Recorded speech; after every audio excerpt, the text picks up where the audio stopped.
Hey Krishna, hey Krishna, Krishna, Krishna, Krishna, Krishna, Krishna. Somebody left one of these things here.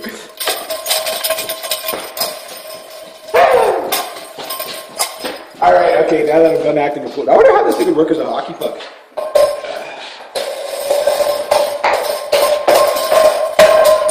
Oh, I'm gonna break it. Some kid's going, I left my tambourine at the rink. Can I go get it? Oh, I can get my tambourine back and get it. next thing it's all like smacked up and everything. The hockey stick lying beside the like, no! All right, anyway, enough of that.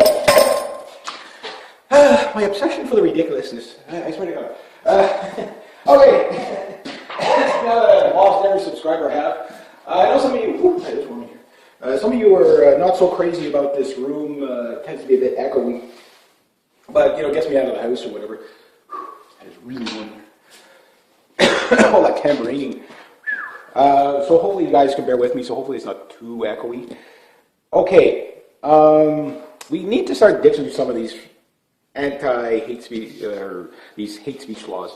Here in Canada, we have this bill, Memorandum 103, which is, I haven't read it all, but it's one of those things when I heard it being read by the lady proposing it, who's basically, you know, at an arm's length really away from the Muslim Brotherhood at the end of the day when you really look at it.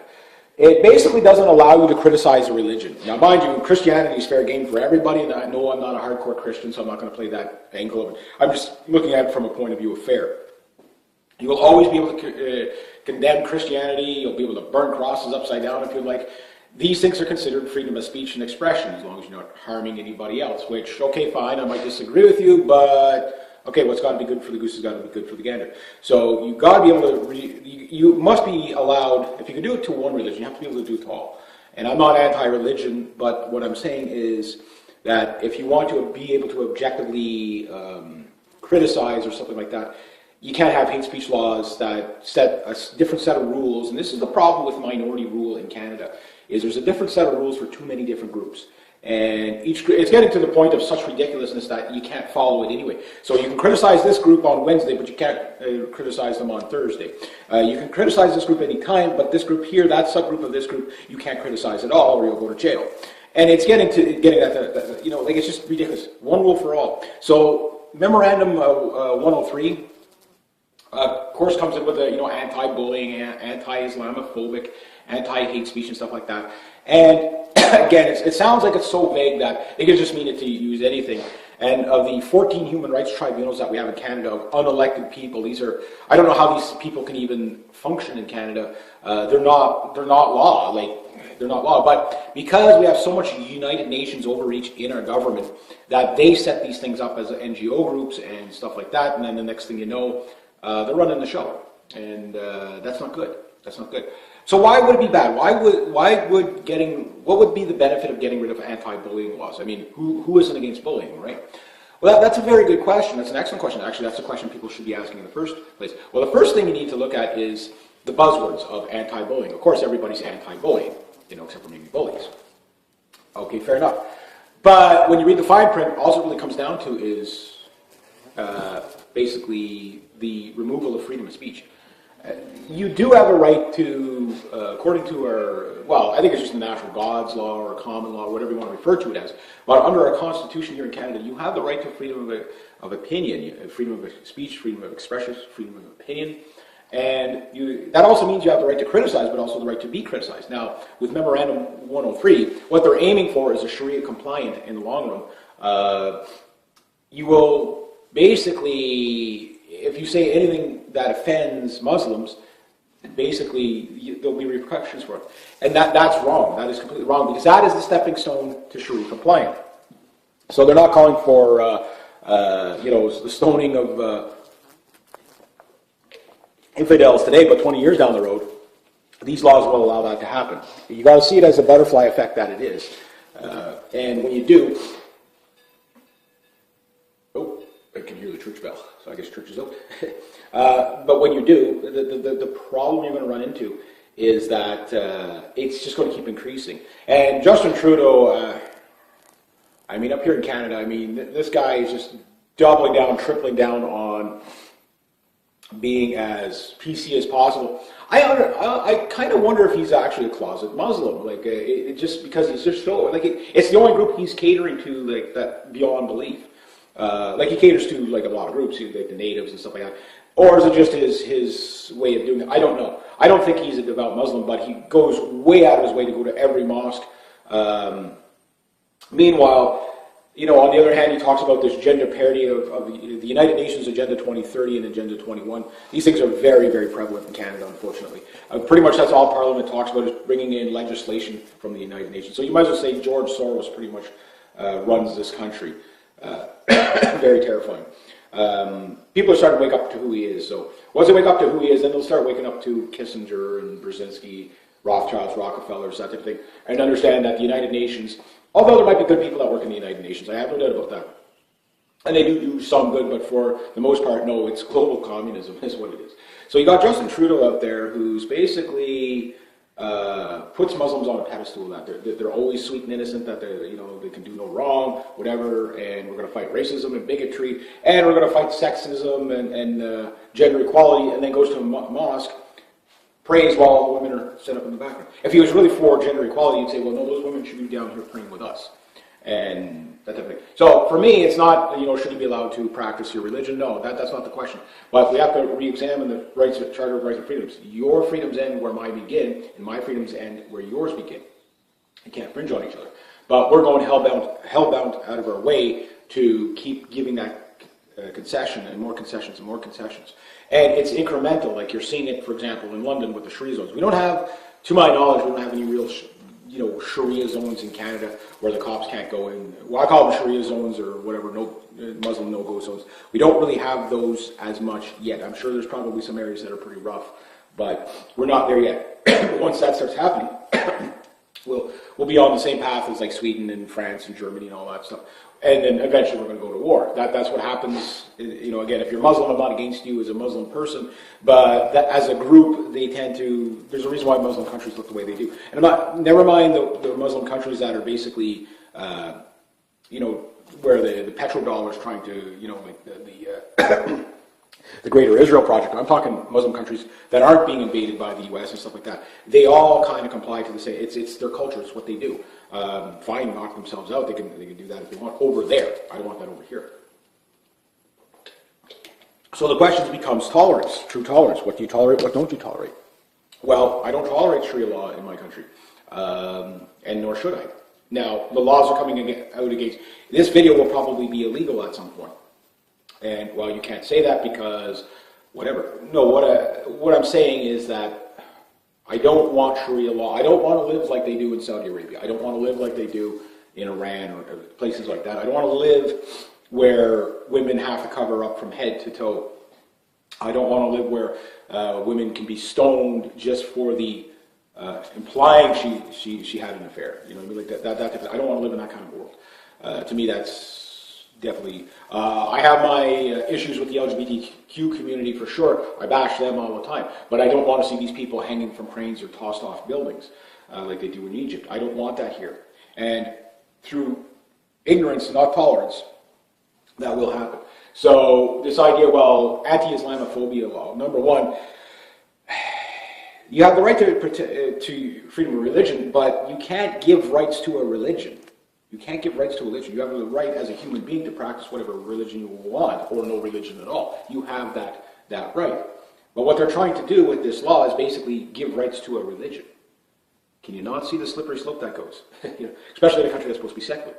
So the other thing is Islamophobia, which was kind of made up by I think the CIU, which is a branch of the UN. It's all made up of like 50-some-odd Muslim-dominant countries. And I believe there's links to the Muslim Brotherhood there. You'll have to investigate a little bit more.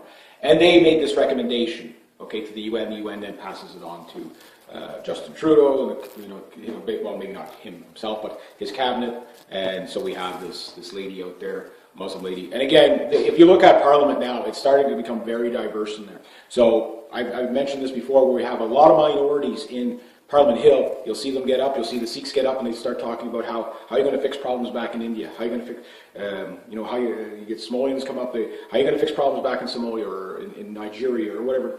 And that's fine that they advocate for their ancestral homelands. I have no problem with that. But when you're working for the Canadian public, I think that's low on the totem.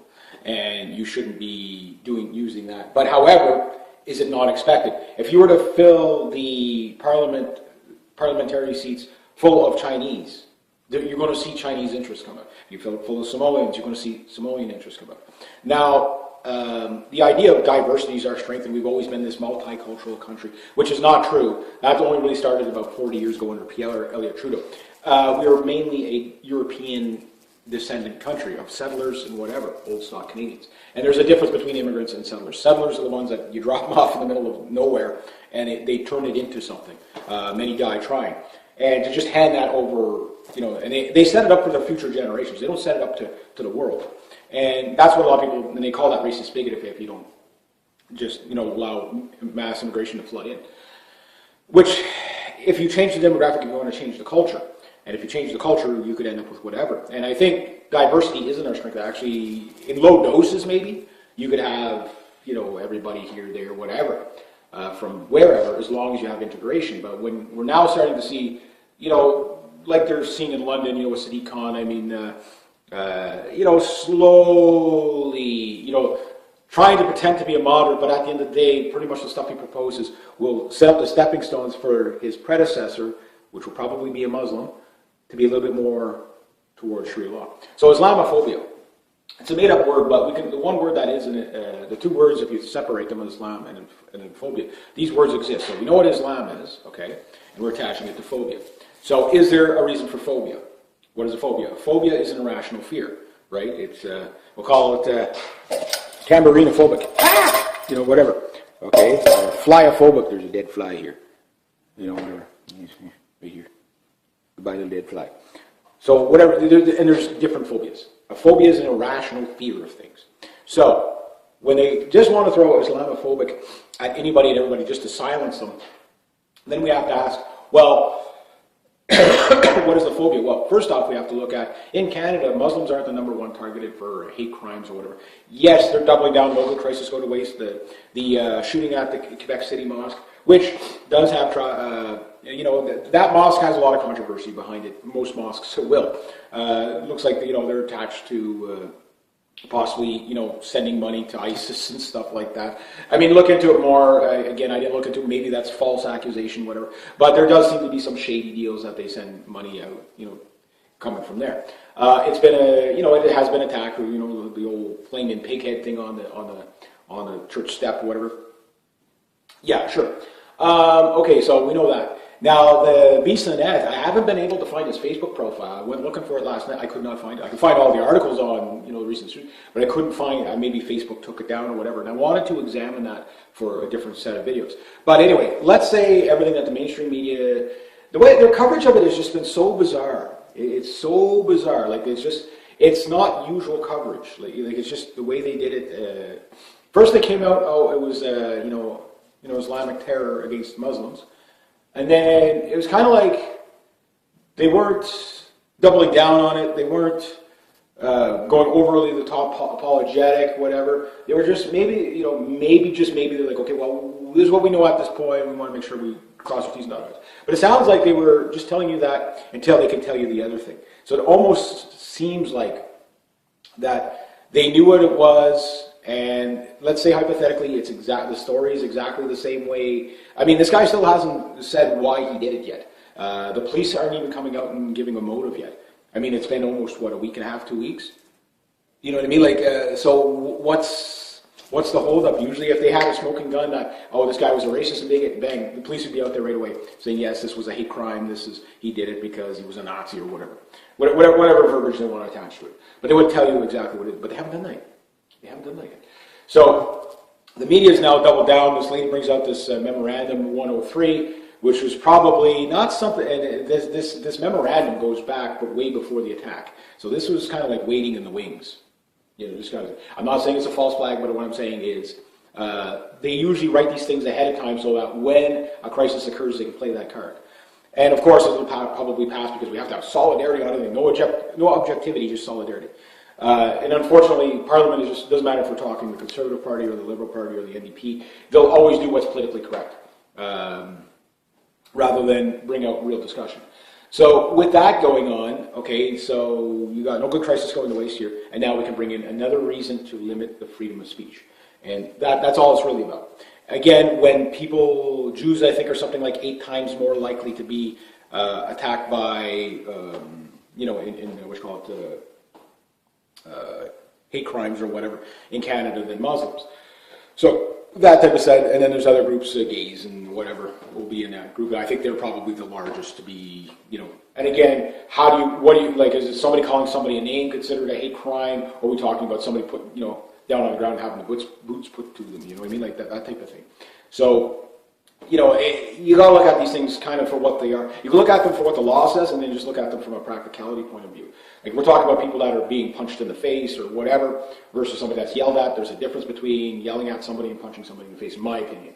Even if the law doesn't distinguish and say, well, it's an assault no matter whether you hit them or not. You talk to them the wrong way, it's an assault.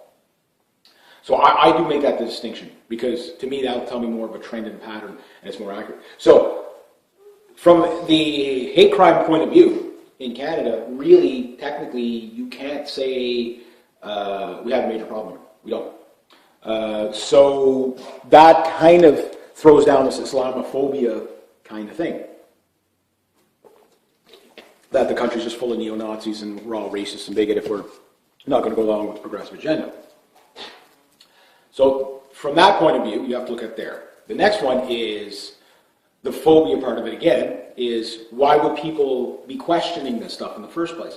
Well, I think last night or the night before from making this video, we had 27 Muslim migrants come in from the United States. They crossed in Manitoba. And of course, Justin Trudeau's going to open them with, wide open, come on over, we're open for business. Here's the problem with that. That sets it up for, oh my God, we have no border. That type of thing, people get by, we know this, we know drug traffic and stuff like that go by, and people don't want that, so why would we want anybody else? Now, these people, they're not refugees. They're not refugees at all. The so-called Muslim ban in the States under Trump, there's so much disinformation on that to create hysteria, that type of thing, because it's simply not true, a lot of the stuff that the mainstream media is saying about it. So, things like the countries were picked by Barack Obama, first of all. And it doesn't cover every Muslim country. There's like over 50 some odd Muslim countries out there. So it doesn't cover all that. And because it doesn't cover all that, it's not a Muslim ban. It's okay, these are the danger zones. Obama, I think 5 or 6 times or whatever, banned people from those exact same countries. No, the progressives said nothing. Nobody said anything. The media didn't say boo. It was okay when Obama did it, but they're only anti-Trump for the sake of being anti-Trump. So people are starting to see through that. So that's a rational fear. They're saying, okay, well, they're going to do ridiculous things and keep our country, the potential of a terror attack or whatever. Yes, it's low. I know the statistics. You're more likely to die by getting hit in the head by a golf ball than die in a terrorist attack. But it's still a numbers game. It's still, you're opening yourself up to the risk of it. And if you don't know who's coming into your country, well, that's not a phobia. That is a legitimate fear. That is, we don't know who's coming in. It doesn't matter if they're good or bad. But there's another angle, and this is one of the things about the, anytime somebody say, well, we should just take in all these refugees and stuff like that, and say unvetted, and they say, well, yeah, because that's racist. Say, okay, so if that person brings in freaking dengue fever or black plague, how do you think we're going to catch that? I mean, this is a problem that the States is dealing with a lot of the South American migrants coming in, is they bring in disease as well. So it's not just crime you have to worry about, not just terrorist attacks, but health. So these 27 people that snuck into my country are now probably going to be treated better than me. They're going to get, brought right in. And again, that is just not right. They should be, first off, quarantined to medically check them.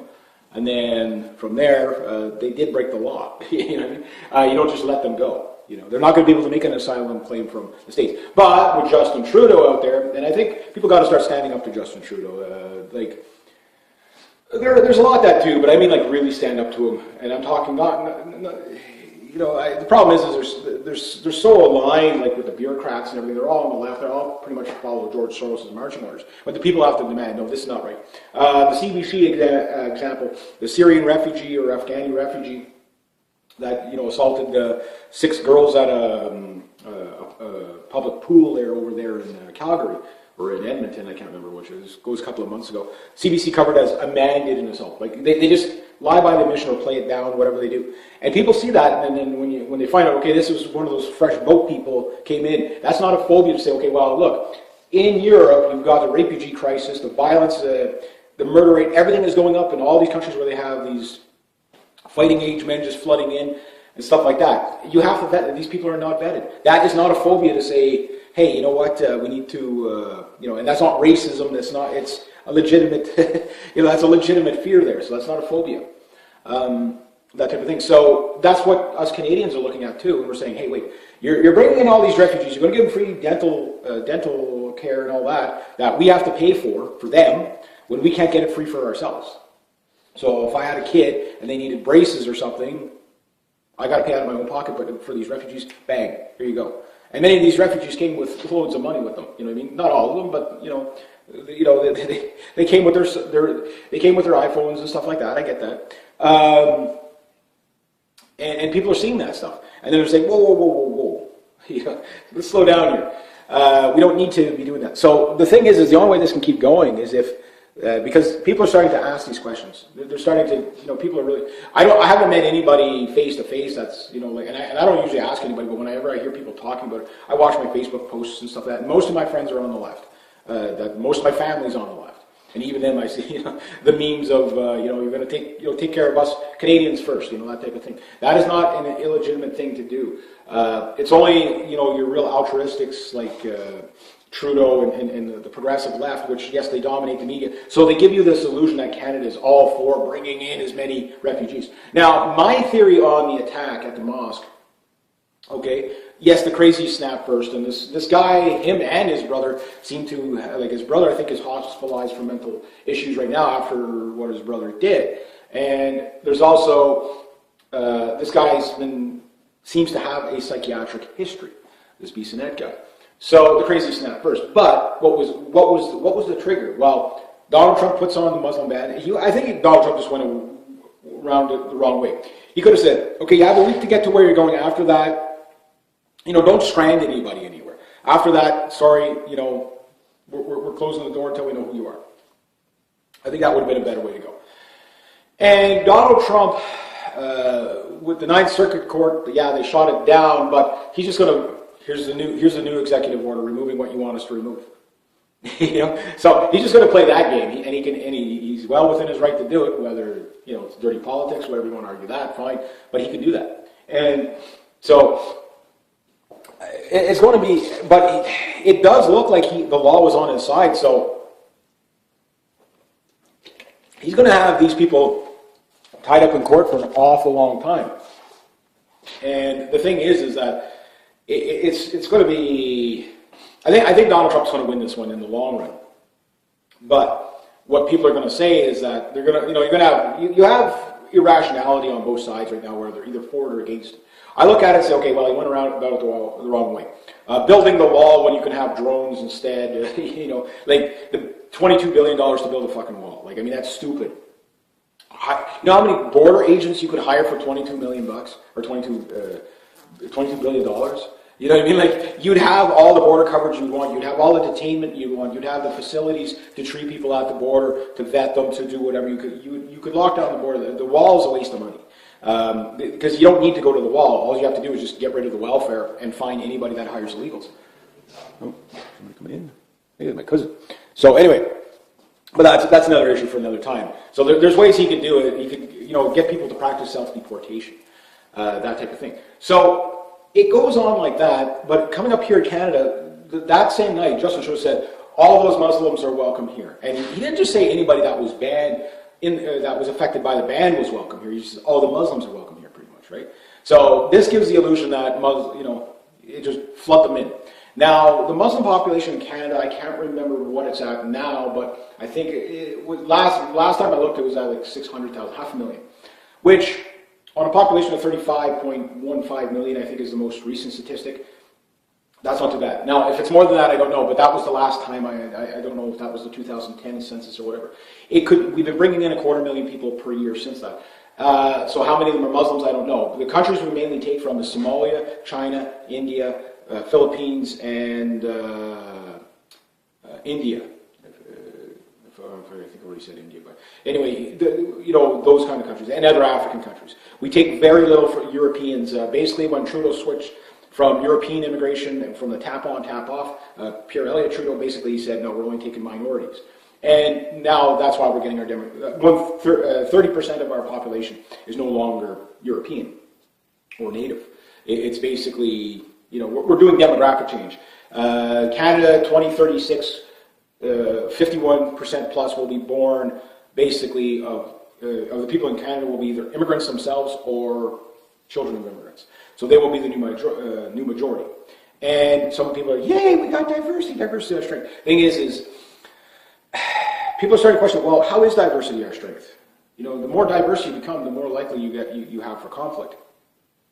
And what happens when you take refugee A and refugee B from the old country that were fighting each other back there and bring them in masses here? Well, you see like what you see in Germany, where you have Turks and other Muslims basically clashing in the streets. You have Turks and Kurds clashing in the streets of Germany. How long does that break out into shooting? Give it a couple of weeks. You know what I mean? That type of thing. So it is. There's no integration there. This is just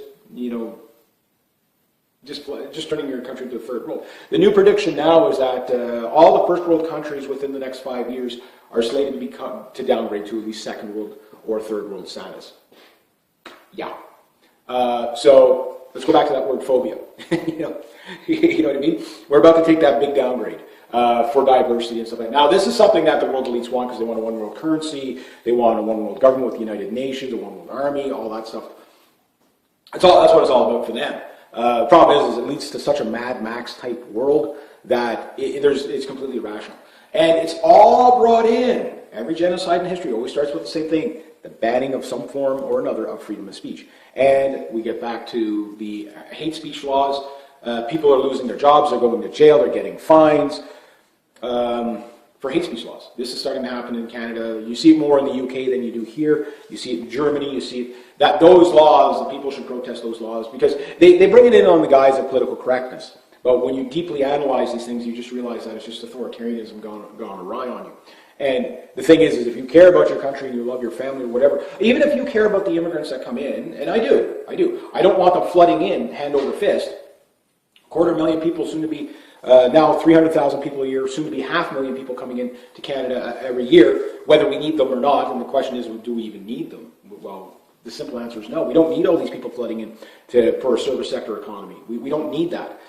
We can't take care of the people that are here, let alone bringing in new people. And I think a lot of people are starting to figure this out. So again, if there was ever time for a nationalist government in Canada, now's it. We've got about 2.5 years before the next election. And I think it could win very easily if it was sensible. I'm not talking 1933's Germany, I'm talking Canada first. Cut off mass immigration altogether. You don't have to kick anybody out of the country, but you got to make sure these people integrate. So that's number one, unless they break the laws, and then the existing laws are okay for deportation, whatever they are, that type of thing. But follow through it. Don't say, okay, well, we got a deportation order for this guy, and like 9 years later, he's still in the country. No. You get rid of him that week. Yes, it costs a bit of money, but he's off the welfare, he's off the, you know what I mean? That type of thing. You send it back to country of origin.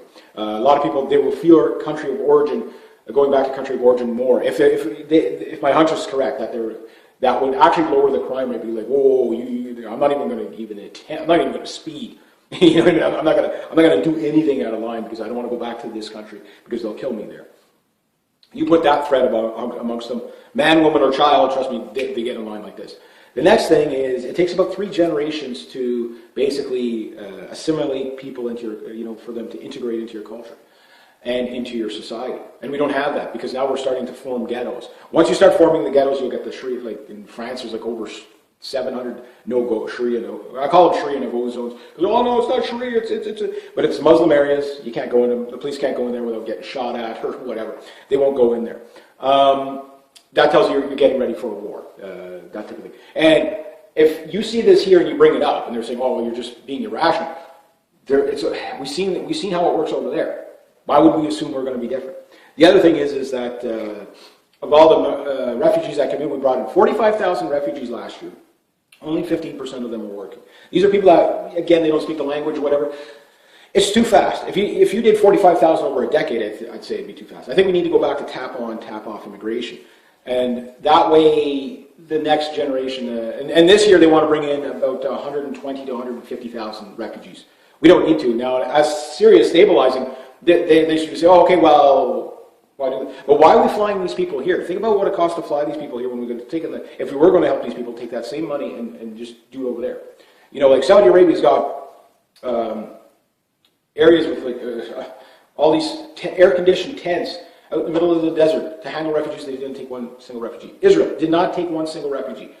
That type of thing. And here we are flying them for thousands of dollars each. There's a lot of controversy on how much these refugees are actually costing us. There is some papers out there floating around now, whether it's true or not, that they're getting these kind of like startup loans, which how are they ever going to pay it back? I've seen one receipt of about $2,800. I've seen another one of about $3,600, another one of $4,500. So it's husband, wife, 2 kids, 3 kids, whatever it is. And then I guess whatever their monthly welfare will be, about $1,000, $1,300, $2,000, whatever it's going to be per refugee. And then we wonder why we have an alien medical system. But that's apparently a phobia to ask questions like that. And pretty soon to be illegal, because, well, that's hate speech if you ask legitimate questions, right? So that's one of the things that's going on with the Memorandum 103. It's just a slippery slope to allowing more compliance that eventually, you know, will basically allow more Sharia creep, if we call it. That's going to be coming in. It's already here. And, you know, if we don't fight now, we're going to be shooting at each other later. I say the civil war in Canada starts in 8 to 10 years because we're going to be where Europe is in 8 to 10 years. However, depending if I could get access to this guy's Facebook page, I could look at it and I could see if I could, you know, I'm just a regular guy like everybody else, but I do tend to follow these things pattern-wise and say, okay, well, he's doing this, and this, and this, and this. And he's connected to this, and this, and this. Is this something bigger coming down the pipe? And if so, then for sure we'll have a civil war in Canada again. You know, we've had so freaking many of them here. It's not funny. And I don't think anybody really wants that in their country. And you have to look at it as the biggest problem for Canada right now is the mass immigration. That's the number one issue. We don't need these people. Oh, but we have to save the third world. We can't even save ourselves. We got native reserves that don't even have running water on them. And we're flooding in these people at what cost? You know what I mean? Like, it really makes no sense. Just to say that we're not racist. And Islam is not race, it's a religion. So it's like, you know, like that type of thing. The idea of integration has been lost on the governments. That's not the goal. The goal is Agenda 2030. To flood everybody into the first world. Now, keep in mind, the third world basically replenishes itself at a rate of about 80 million a year. So it's an unsustainable. And most of these people are going to be unproductive. That's just the reality. You can call me a racist bigot if you want, but it's true. If they're not going to be working, they're going to come here. They're going to sit on welfare. They've already got a whole bunch of dependents with them, and you know, it just drains the system so fast. I think Justin Trudeau in his third year is where he's going to be getting the hammers flying at him left, right, and center from all sides, even mostly from the people probably who voted for him, because he's going to let them down the most. Kind of the same way what happened to Obama in 2012. The Democrats pretty much, you know, purged him. You know what I mean? Like, we don't want to have anything to do with Obama anymore. And then they went for the GOP, and the GOP did everything Obama was doing. So Trump was supposed to be the answer to that, the draining of the swamp and stuff like that. Yet to be seen. Again, we're only 3 weeks, not even quite a month into Trump's presidency. But when we say, if Trump is who he says he is, and he start to actually get some of the stuff, remember, nobody's going to work with this guy. That's the biggest thing. So how much is he really going to be able to get done? But if he can get done 1% of what he wants to do, that's a pretty good 1%. If he can get done 10%, you'll see every country in the world follow his lead. There's no doubt about that. That type of love him or hate him. As a human being, you know, he's just a guy. And whatever. But as a president, it depends on what he accomplishes. Now, the fears that people have is that he's actually just new boss, the same as the old boss, that he's not really, you know, I mean, Obama talked a good talk too in 2008. I mean, so people don't fall for it again. So really, you can only judge by the actions. But what we do know is that if the goal is to have a one world currency, you have to let all nations burn, and if you can get all these migrants in there, burn down the whole thing, the whole economic system, and rebuild it up. Now you have all these people that you have in. The main reason, there's a couple of reasons for mass immigration. One of them, okay, is basically to dissolve nationalism. And the best way to dissolve nationalism is through that. Just basically replace the culture, or replace the demographic, you can replace the culture. The second is, the left typically brings them in, come to us, we'll give you welfare and you'll vote for us forever. The right brings them in because they can get slave labor.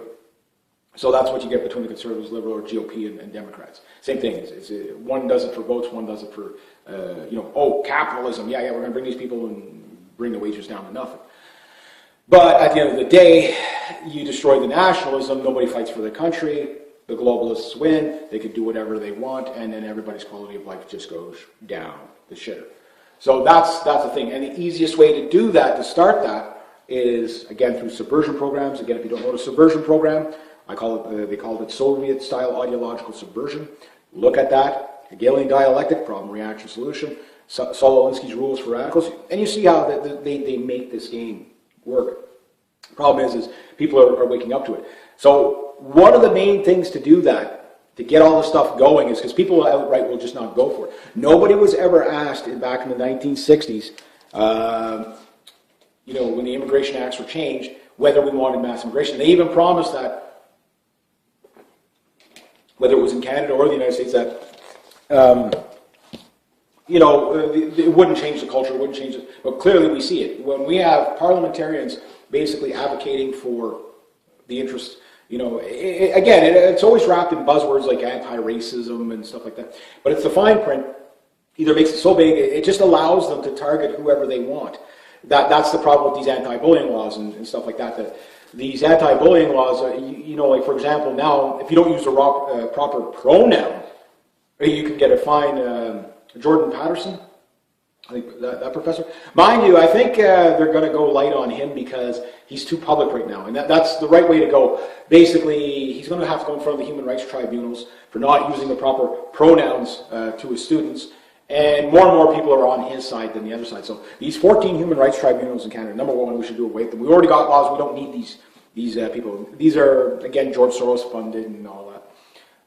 But you see what they do. They try to fear people into not being able to criticize the system. That's the whole point of safe zones, hate speech laws. To me, there's freedom of speech. There's a difference between libel, slander, and uttering threats. And we got laws for that, and we just uphold those laws, things will be fine. But freedom of speech, people don't realize how much of a powerful weapon that is. And if you remove that, that's why we have the world we have right now, is because people aren't allowed to objectively debate things. They're not allowed to objectively, people say, Reg, shouldn't people be allowed to come to your country and make a better life? Well, yes, but to what limit? To what limit? What, 250,000? Well, we can't sustain 250,000. 500,000, we definitely can't sustain. Just so that the populace can say we have 100 million people in Canada by the turn of the century so we can do this on the world stage. That's ridiculous. They have this theory, and to a point this theory works. The more people you bring in to an area, the more quickly technologies and stuff can develop. But this only works if you have like-minded people. For example, if you have a village, and there's one guy in the village, well, he has to do all the work himself, everything that's in the village. So he's only going to be able to progress to the limitations of one person. If there's 10 people, that village will go a little bit more smoothly. If there's 100 people, you can delegate more tasks to more people, advance technology a lot faster, etc., etc. And that model does work to a degree. If everybody's on board, they're all on the same page, like-minded, integrated together. Now you take 1,000 people and break them up into 100 different, belief systems or whatever.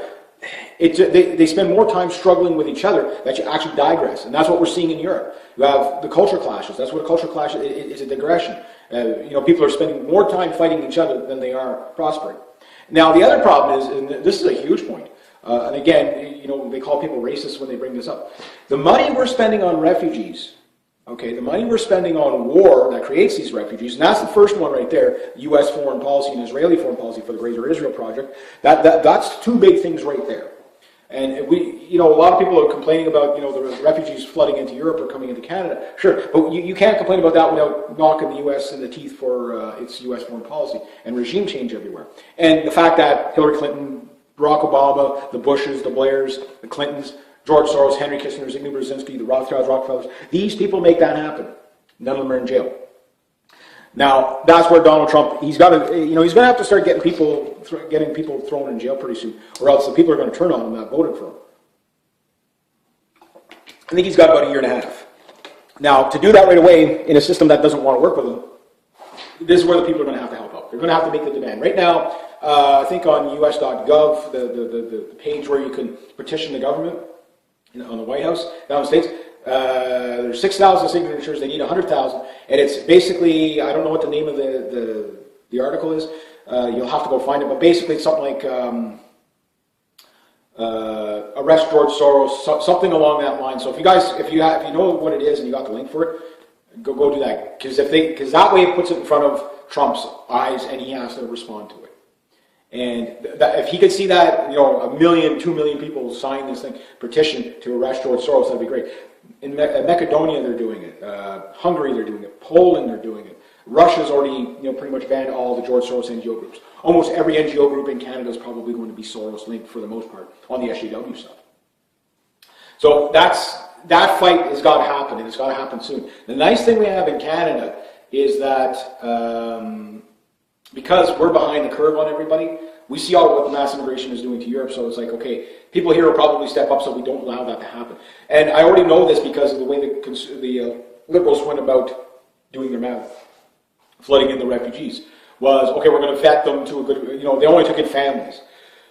But we're still having problems. So they didn't take in the fighting age men. They took this, they didn't take as many as them, but they did take in quite a bit. But we're still having the same problems. We're just having it on a much, much, much smaller scale than they are in Europe. So yeah, they kind of vet them to a degree, but they can't vet them all. Like, that's the thing. You can't vet 45,000 people coming into your country a year, let alone 250,000. That type of thing. Now, the other thing too is, and this is a huge point. And again, because of freedom of speech, we're not asking the question of where humanity would be if we were to shut off. I think every country needs to shut off immigration, period. At least for 10 years. Let things settle down a bit. Let the tribal lines in the Middle East kind of settle down. There's going to be people dying there no matter which way you go. The best thing to do is just remove yourself from there and isolate it. Let the tribal lines, number one, the U.S. has to stop arming ISIS. They're still kind of doing it on the back channels. With John McCain and all that. His good friends, the rebels. Even Assad's out there. Yeah, Assad's a tyrant too. We know that. But a lot of people were a hell of a lot better off under Assad before the U.S. decided to do regime change there. But yet he's still standing. So the people, if they wanted Assad gone, they would have overthrown Assad, but they didn't. And arming these rebel groups to do regime change, which, George Soros arming the neo-Nazis in Ukraine to overthrow that government now with the East Ukraine, West Ukraine civil war you have going on there. But this is a big thing about it. All these freedom of speech, and stuff like that, the government spends billions of dollars a year on enforcing hate speech laws. They probably spend billions of dollars a year. I don't have a number for you, but if we were looking into it, we'd probably find that. Maybe it's they spend $50 on it. Okay, fine, whatever. But you have the law enforcement that has to do it. You have like up here in Quebec. Again, when they're closing down like CLSCs and taxes are through the roof. After this mosque attack, they hired like 500 investigators to monitor like media, Facebook and stuff like that, social media, to find these.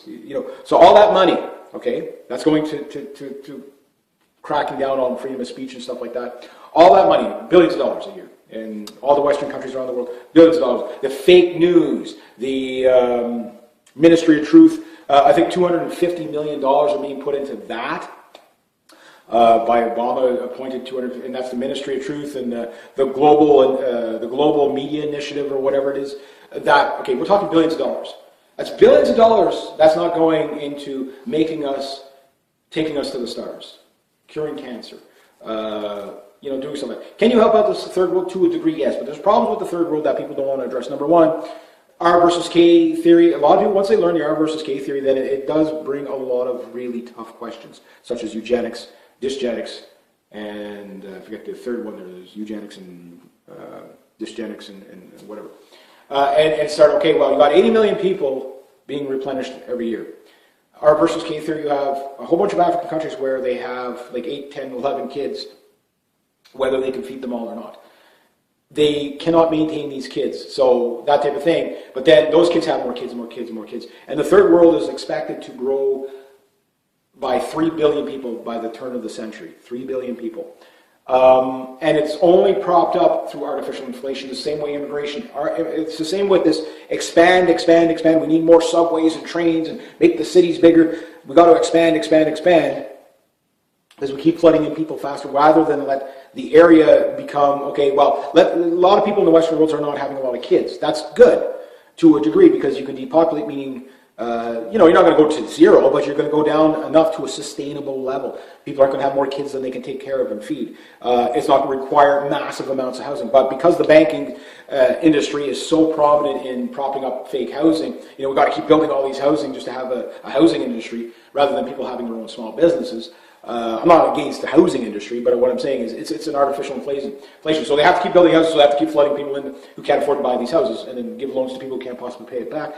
All that money, which you might as well say is government money, because the banks don't make money anymore. Well, they make money from the bailouts and stuff like that, but they don't really make money. But all that artificial inflation, rather than say, okay, let the banks fail, pay the piper, restore the Bank of Canada.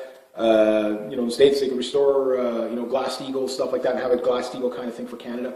Get rid of mass immigration, balance the budget, at whatever cost it takes to balance it. We're going to have to balance it. It means we'll have to shrink down the government to an acceptable level. But allow people to open up their own businesses. Allow people to sustain their environment without having to just, consume. That type of thing. So when you flood more people into your country, like 250,000 or now to be pretty soon under Trudeau, his own words, 500,000. He wants 500,000 people coming into the country. And that's going to double every year. That's his goal, is to double it every year. So in 4 years, we're going to be bringing in 4 million people a year. Where are we going to put them all? You know what I mean? He hasn't said that yet, but this is the kind of mindset that he's kind of revealing. Is that's the way he thinks. We're just going to rush everybody in because diversity is our strength. They've already ran out of funding for a lot of these refugees. So taxes are going through the roof everywhere. That's what this carbon tax is about. It's not about saving the planet. It never would. I mean, first off, just think about it logically. We want to lower our carbon footprint, but let's bring in 500,000 people per year. You know what I mean? Like that type of thing. So the money we waste on political correctness under the United Nations Agenda 2030 to force all this diversity and equality on it, and it is being forced on everybody because it's not organic. It's not happening. People aren't assimilating. They're being forced together. And to force it to work and enforce the hate speech laws and all that, that's billions of dollars that we're not building spacecraft to go to Alpha Centauri. We're not building to go to Titan or Europa or Mars or even the dark side of the moon just to build an outhouse there. Just why? Because I want to take a crap on the moon. These things aren't happening. We're not building these new technologies. We're just trying to maintain a broken system. And this is what people are looking at. And it's all kept down. That conversation, the good conversations are kept down by the blanket, very vague hate speech laws. So again, if I'm Prime Minister, I'm getting rid of all the anti-bullying laws, all the hate speech laws, they're gone. You have freedom of speech. There's no freedom of speech, but there's freedom of speech. And you have freedom of speech or you have tyranny. That's your choice. That's all you have. Because one is just it doesn't matter if the slope is this deep, or this deep. When they start banning freedom of speech, it's just a matter, the gulags are just down on the bottom. The being put against the wall and shot for dissidents is just a means to an end. And that's how all these regimes kind of, that's where they all fail. Communism, no matter what version it takes, whether it takes Agenda 21, which is green communism, basically using environmental laws to basically rip the wealth off of everybody and control everybody like cattle, or Agenda 2030, which is gender euphoric, dysphoric. It's just complete nutter. That it doesn't really matter what form it takes, or if we're talking Bolshevism or whatever, the Soviet Empire. It doesn't. Whenever communism fails, millions die. The question is, how bad is it going to be this time? Think of the inflation of all these people that we've, the UN World Food Organization. They send in the food plane to the little African village every Wednesday. Those Africans never learned to make their own food. They never learned to farm. They're not doing it right. Some of them are. The problem is the sustainability. 10 kids from this lady, 10 kids from that. You have 100 women in one village. Times that by 10, you now have 1,000 within the next, within the next couple of years. Just that village could environmental capacity. If you understand environmental capacity, think of it like use my tambourine. Okay, think about this thing full of water. Okay, now environmental capacity, whether we're talking for animals, human beings, or whatever, is the same. It will fill up at a certain rate. Now, how fast that environment drains depends on how many holes are in that bucket. So but no matter what, if you consume at a moderate rate, that the bucket never gets full of water. It maintains. It doesn't go up, it doesn't go down. It might go up a little bit, it might go down a bit. But if you overflood that environmental capacity for its carrying capacity, then you overflood the pail of water, and it can no longer hold. It can no longer sustain that. So hopefully that's well explained. That's how they explain it in the basically animal conservation. But it holds true for human beings. We only have so many habitat to dwell in. We only have so much food, that type of thing. It's all going to come to a head. So when that airplane doesn't come in on next Wednesday, you now have all these starving kids. And I think this year we're going to see a massive starvation in the third world because we're beyond their capacity. They can't take care of themselves. They're not sustainable. As cruel as this sounds, and I'm not suggesting that, I don't want to be the guy to make this decision, but the best thing to do would be to not send the planes anymore. Send one more plane full of seeds, gardening instructions, soil, whatever it takes to get going. Feed yourselves. You give a man a fish, you feed him for a lifetime. You give a man a fish, give a man a fish, you feed him for a day. You teach a man a fish, you feed him for a lifetime. Problem is when you wait till the 11th hour to do this, you have all these people that you're not going to be able to teach. And what's more cruel? What's more cruel? Noticing this pattern right away and discussing it? Or, oh, well, you're a racist and bigot, you can't talk about this, but we're going to have a hate speech law to put you, to silence you. Now you've just killed all those people. Well done. Fucking progressives. They're so stupid. You have to be practical about these things. Anyway, I got to wrap this up. But anyway, freedom of speech. These are just some of the things that it links to. It's such a freedom of speech conversation is so big. I could talk 100 hours straight on this and just not even scratch the surface. But these are just some of the problems, and we're making them worse. So I'll leave it at that. Again, the time we're wasting on enforcing freedom of speech laws, that's money that's not going into our health care, it's not going into our paved roads, secure borders, retirement, etc., etc. Keep that in mind. So anyway, if you like this kind of content, please consider making a donation to the channel. Links down below. Thank you so much to everybody who has. Next time, rate, subscribe, share, comment, like. Be true to yourself, be true to others. Always do the right thing, and have yourselves a great day.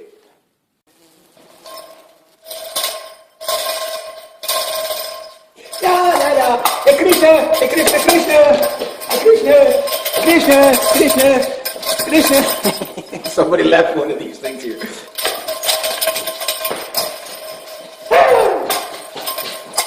All right, okay, now that I'm done acting a fool, I wonder how this thing would work as a hockey puck.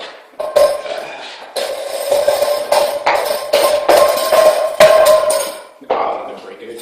Some kids going, I left my tambourine at the rink. Can I go get it? Oh, I can get my tambourine back and get it. it seems all like smacked up and everything. The hockey stick lying beside me. Like, no! All right, anyway, enough of that. My obsession for the ridiculousness. I swear to God. Okay. Now that I've lost every subscriber I have, I know some of you, there's one here. Some of you are not so crazy about this room. It tends to be a bit echoey. But, it gets me out of the house or whatever. That is really warm here. All that tambourining. So hopefully you guys can bear with me. So hopefully it's not too echoey.